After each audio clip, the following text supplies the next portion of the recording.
तो भगवान श्री गणेश जी को गणेश चतुर्थी के दिन सभी लोग बड़े प्रेम और भाव से अपने घर में बिठाते हैं और अनंत चतुर्दशी के दिन उन्हें विदाई देते हैं और विसर्जन करते हैं। क्या आप जानते हैं कि गणेश विसर्जन के पीछे की कथा क्या है?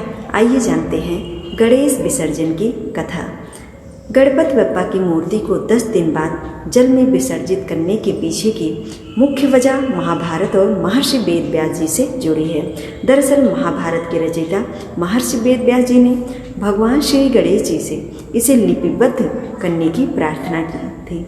श्री गणेश जी ने महर्षि वेद व्यास जी की प्रार्थना को स्वीकार किया था और महाभारत लेखन का कार्य गणेश चतुर्थी के दिन से ही शुरू किया था। लेकिन भगवान गणेश ने महर्षि वेद व्यास जी की प्रार्थना को स्वीकार तो कर लिया, लेकिन उन्होंने एक शर्त भी रखी थी कि मैं जब लिखना प्रारंभ करूंगा तो कलम को रोकूंगा नहीं।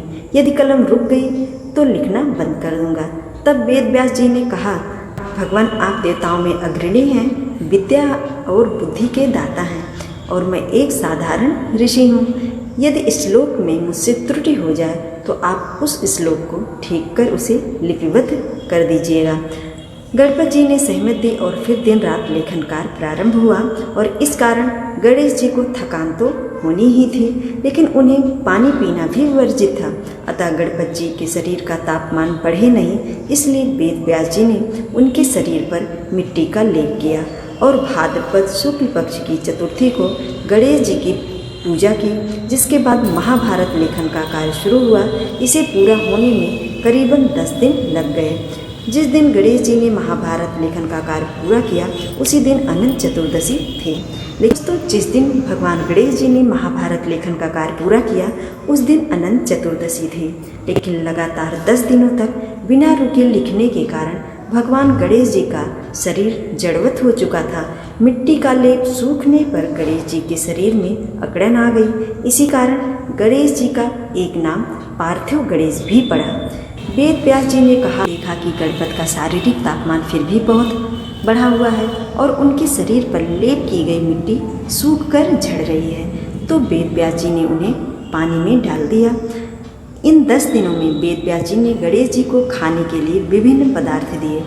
यही कारण है कि गणपति स्थापना 10 दिन के लिए की जाती है और फिर 10 दिनों के बाद अनंत चतुर्दशी पर गणेश जी की प्रतिमा का विसर्जन करते हैं। दोस्तों, इस तरह से गणेश विसर्जन की ये कथा है।